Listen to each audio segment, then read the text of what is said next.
John Rappaport here in our last segment in the fourth hour, sitting in for Alex at InfoWars. The DEA is now admitting openly that many of these opioid drugs, which are really designer spin-offs, are coming from underground Chinese labs into the U.S. and other countries. This is so serious that they are throwing up their hands, the DEA, and saying, we don't know how to contain it. We don't know what to do about it. And some of these designer compounds are getting into the standard toxic opioids like fentanyl and so forth, and nobody knows it. The dealers don't know it. The addicts certainly don't know it. And this can be death.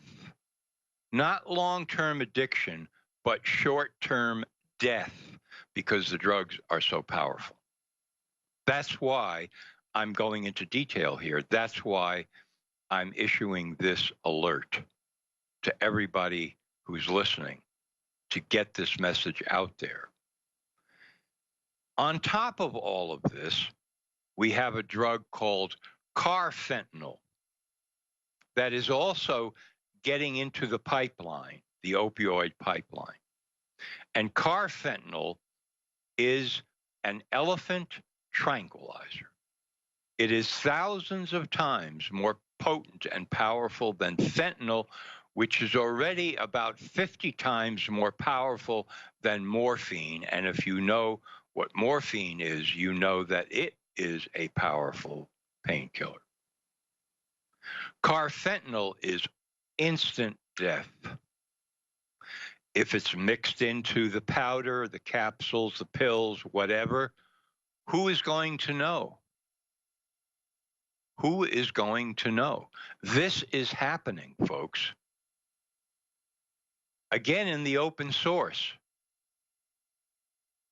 the DEA is saying, and they're even calling it first responders. In other words, the people from law enforcement who are trying to do their jobs, who encounter trafficking shipments of these drugs, have to be extremely careful not to inhale them. If they have a cut, not to allow any of the drug in there, because a tiny, tiny amount can cause instant death. That's what we're dealing with here. That is what we're dealing with here. People have to wake up and understand this. They have to get what is happening here. You know, on the other side of this whole thing, there are people who are in severe agonizing pain that need painkillers.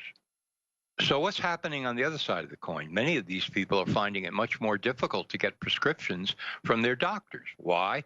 Because now there is a tremendous hesitancy and fear inside the medical profession of being accused of giving out too much of these drugs.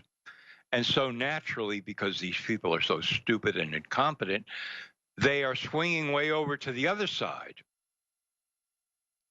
I know the case because it's been reported to me by a very reliable friend of a woman who was, after surgery, in agonizing pain, and her doctors in the hospital were refusing to give her any kind of serious painkillers. And if it weren't for her husband, who was raising holy hell in the hospital, almost to the point of being arrested, nothing would have taken away that woman's pain. That's the other side of the coin. Insanity on both ends. This is spreading, people. This is not diminishing. And as I mentioned in the last segment, the DEA is hamstrung and put in a straitjacket by a law passed in 2016 under the Obama administration, signed by Obama, with no comment whatsoever from Loretta Lynch, the Attorney General, who is in charge of the DEA. Just let it go by the boards, And my insider told me the overwhelming number of congressmen who voted for this bill from the House and the Senate had no idea what they were voting on. As usual, they were brain dead. They don't read these bills. They have no idea what's in them. And there was a secret section in there that made it almost impossible for the DEA to stop gigantic, obvious shipments trafficking these dangerous opioids. In other words, walking into a pharmaceutical company and saying, hey, we know from your records that you're about to ship 1 million opioid pills to nowhere town in the middle of nowhere to a small pharmacy. So we know you're a criminal, and we're arresting you and we're freezing the shipment. Can't do it anymore. Now the DEA has to go through an elaborate process to justify and plead and grovel in order to take action, tied up in court. Pharmaceutical companies who are operating as killers, basically. Killers are shrugging their shoulders and saying, well, we're now well on the way to being immune from prosecution for illegal trafficking, as far as the DEA is concerned.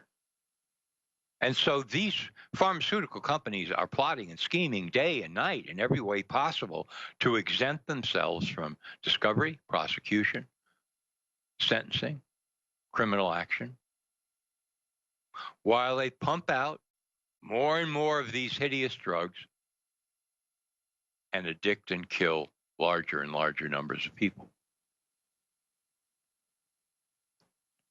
That's what's going on. And it's getting worse. Getting worse. So finally now, you hear Congress people starting to make some noises about this. Well, where were you when you voted for the law that hamstrung the DEA? Where were you? Where were you when you discovered as early as the year 2000, as I have documented time and time again, that by a very conservative estimate, the medical system in America kills 225,000 people every year like clockwork, which is 2.25 million deaths at the door of the medical cartel every decade? Where were you? Where have you been? You know, I've got to maybe wrap this up. I know a lot of people out there, and with very good reason and so forth, are always looking for the most esoteric possible means by which people are being attacked in this society. Fine. Go to it. You bet. Absolutely. I'm with you. But at the same time, be willing to look at what's in front of your nose right now. That there is a system firmly planted in the soil of this country and other countries around the world called the medical cartel, which by a mainstream, impeccable, meticulous, all the credentials were there in the year 2000. Journal of the American Medical Association, Johns Hopkins School of Public Health, et cetera, et cetera. American medical system is killing 225,000 people a year. And the boys have put up on the screen here, Johns Hopkins study suggests medical error is the third leading cause of death in the U.S. That comes 16 years later after Dr. Barbara Starfield established that medical destruction is at least the third leading cause of death in the U.S. What would you say if one of these esoteric things you could actually say, look here in the Journal of the American Medical Association, if you want to know what the killer effects are, 225,000 deaths a year, 2.25 million people in America are being killed every decade by the medical system. And the FDA is aware of it, Congress is aware of it, the pharmaceutical manufacturers who are doing it are aware of it. The American Medical Association is aware of it, has been aware of it for a long time. What do you call people who know for a long, long time what their own actions are causing and do nothing about it? Killers is what you call them. Murderers is what you call them. Because that's what they are.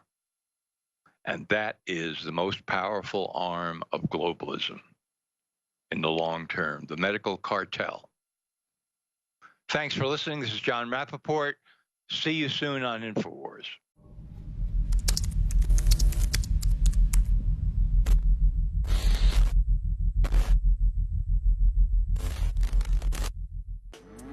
Attention, devil worshippers.